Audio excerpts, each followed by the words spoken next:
What's up, people? It's your girl Adeola. So did you guys hear about what happened last Sunday? Hey, yeah, Boko Haram and the SSS in a gunfight right next to the presidential villa.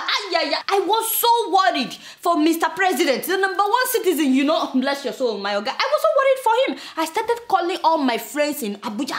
Finally, I reached down my friend. Did you guys remember Tujina? I said, hello, oh boy, drop everything you are doing right now. Drive down to Aso Rock and make sure that Mr. President is okay. You know what he said to me? He said, which president? I said, what do you mean, which president now? Big hat, black kaftan, something like what I'm wearing right now, the male version.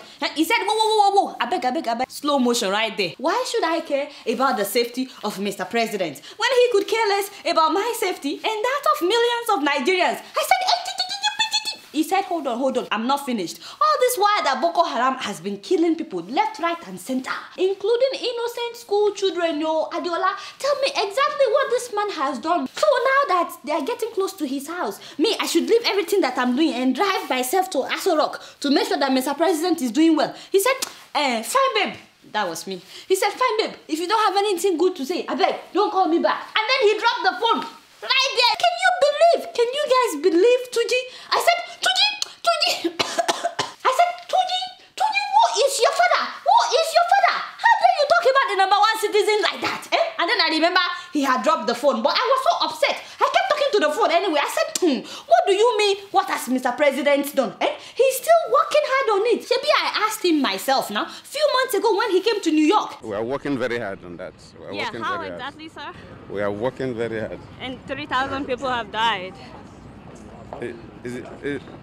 Maybe you need to update your statistics. You see, that is what I'm trying to tell you. He's been working very hard. I don't know what else Tunji wants the man to do. I was so upset with Tunji that day. The only thing that shocked me though is that Mr. President recently said Abuja is secured. That all these people that Boko Haram has been killing, it's not really a big deal because it's not happening in Abuja. If the security people had not been working hard, I don't think we would have been moving freely in Abuja. So they've been able to push this to almost at the fringes. You see what I'm saying? So long as Abuja is safe, you guys know that Abuja is Nigeria. Nigeria is Abuja, nothing else.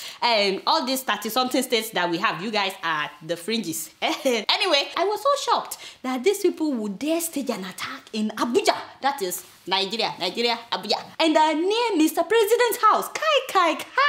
Hey, how disrespectful. Can you imagine? You guys know that I'm a concerned citizen. So despite all the attitude that Tunji gave me that day, I kept calling people until I reached somebody who told me that Mr. President was okay. I said, thank God, finally, thank God. Because I was so worried that day. I learned that what happened was that the State Security Services, SSS, at the southern end of the villa had some detainees on their premises. I personally don't think that is wise, especially because, Boko Haram has a reputation of trying to break into prisons to release their members, right? Some of them stage a jailbreak. So why keep them in the SSS premises next to Mr. President's villa?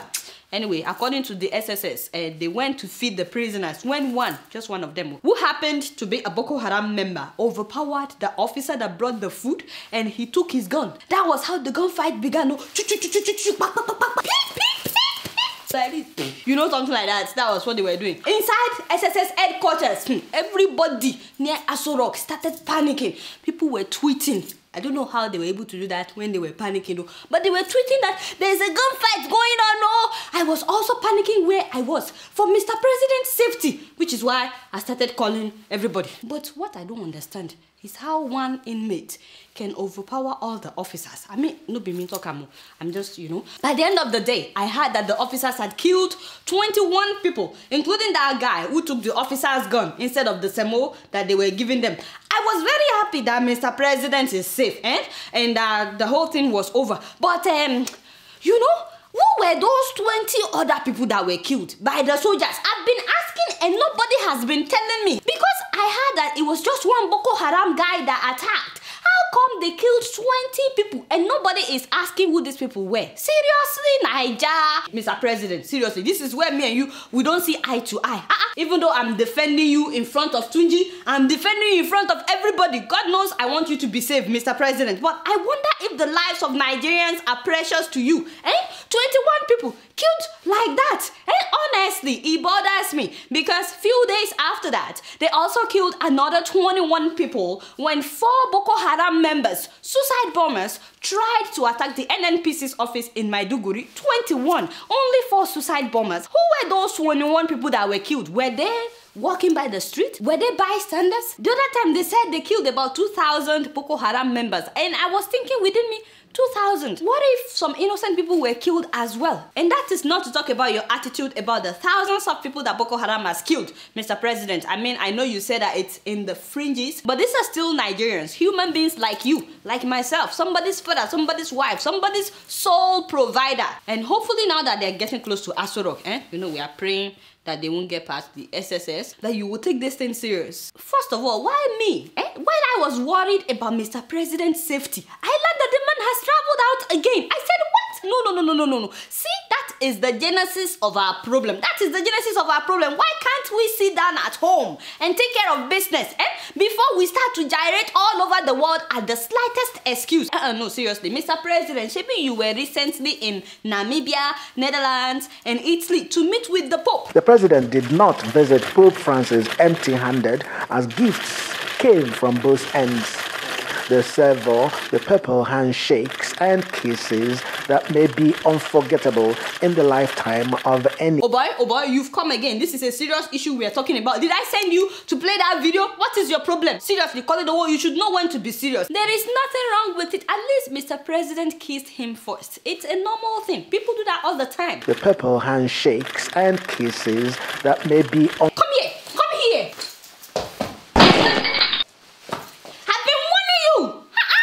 Instruction, learn to listen. As I was saying, my good people, the president was just in Netherlands, Rome, Abidjan, and as soon as this Boko Haram thing happened at the SSS, the man traveled again. I said, how can we take care of business like that?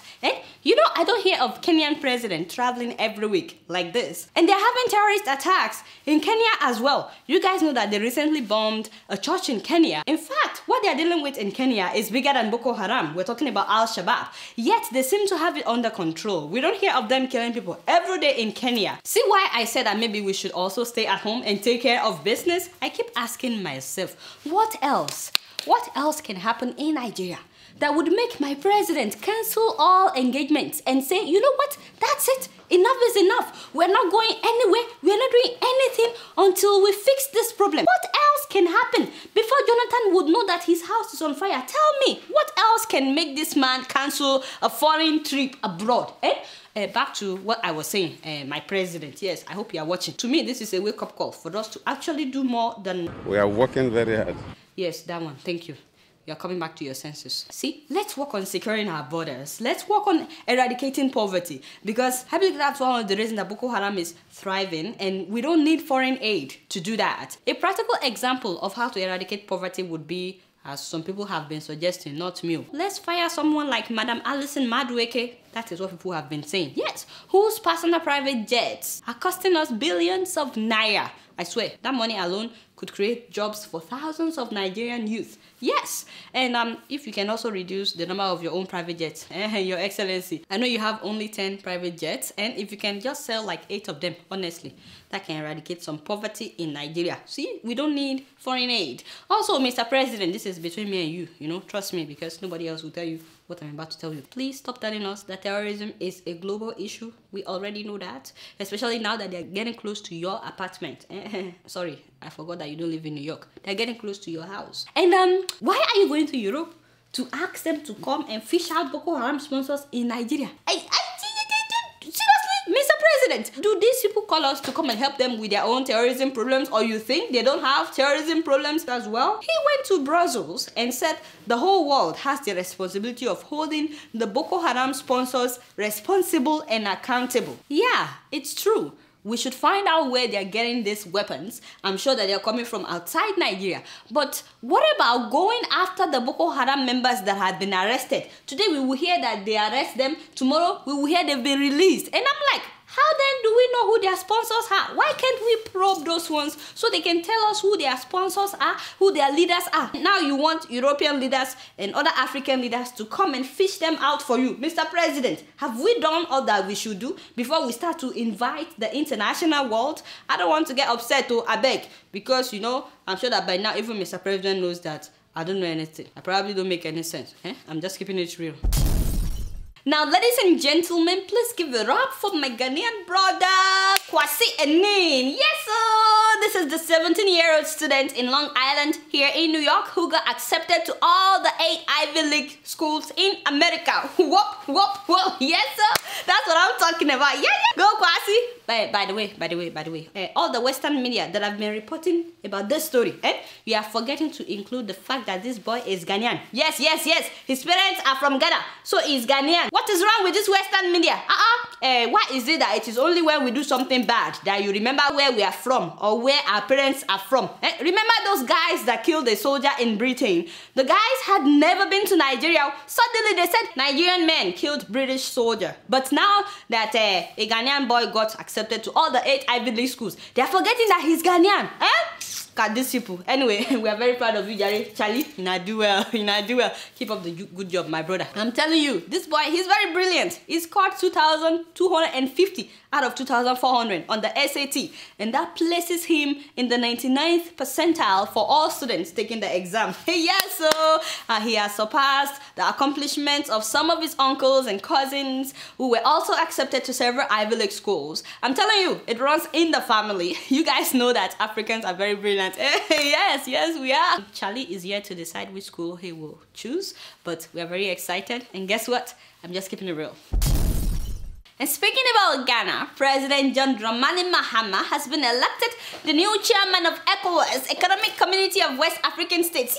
Yes, sir. You know, he's taking over from President Ouattara of Cote d'Ivoire. Now, while I celebrate with Ghanaian President, you know, my heart is very heavy right now. And I really don't know how to say it, but I like to give my heartfelt sympathy to the President of Gambia, Yahya Jammeh, who was hoping that he would be the chairman of ECOWAS. He did everything, but unfortunately His Excellency lost that election, and Gambians all over the world have been really sad. Just kidding! Yeah! Everybody is celebrating! Yes! Jammeh lost an election! I beg, give me that song!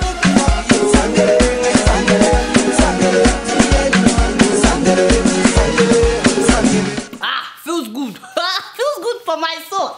Jammeh lost an election. For those of you who may not know my man Jammeh, he's that dictator in Gambia that has been in power for 20 years, who thinks that people will be blind to all the atrocities that he's been committing in his country and vote for him at the ECOWAS. It's so sad because the man was so sure that after that speech that he gave in Nigeria, remember the one I talked about in episode 113? Yeah, he was so sure that he would win.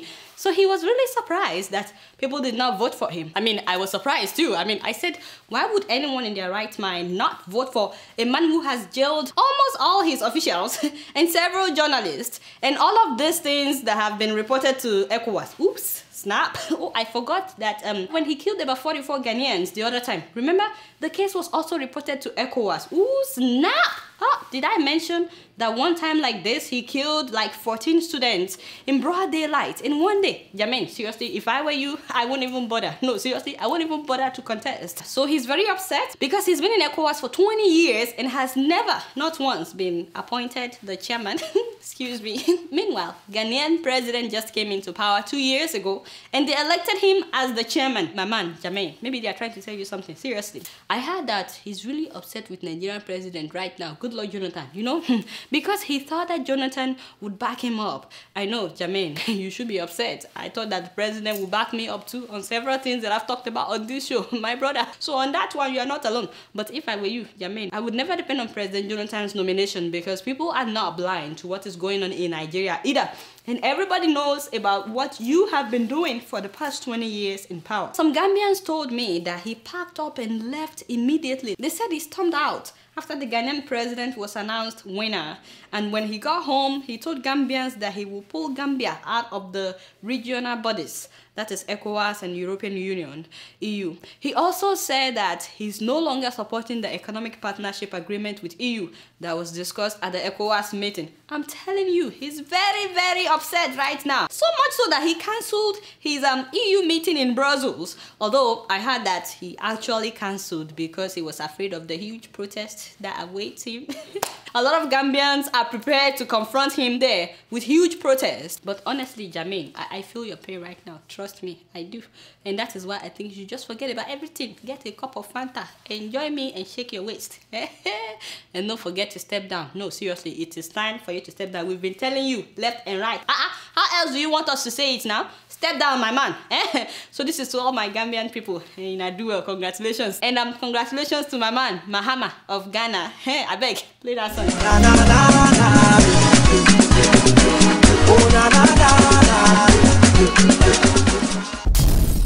Now to my brief update on the ongoing national conference in Nigeria. I am so sorry that I couldn't give an update last week because of time. So today I'm giving you the update of the last 2 weeks.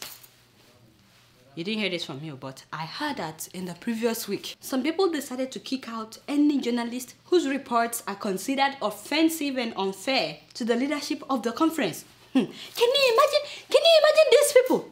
Thankfully, the publisher of this newspaper was there, as well as Dr. Odumakin. They fought for all journalists to be able to report the conference with freedom. Yes! However, it still bothers me that they would even consider such a thing. I mean, what can be offensive and unfair in that conference? In fact, in a more civilized country, that national conference will be streaming live so that all Nigerians at home and abroad would know exactly what is being discussed on our behalf. Don't you think so? I'm not even talking about Western world right now. No, I'm talking about Ghana, South Africa, and of course Kenya. Those people, they will stream it live. I mean, I've been to the conference's website. The video archive only has one video, unless they added more as I'm talking. There is nothing like live streaming on their website. Meanwhile, we're talking about getting rid of journalists, or maybe they're upset about the pictures of sleeping delegates that has been circulating. Yes. Apparently, a lot of them are just sleeping. And speaking of sleeping delegates, you know, last week was very tragic. One of the delegates passed away.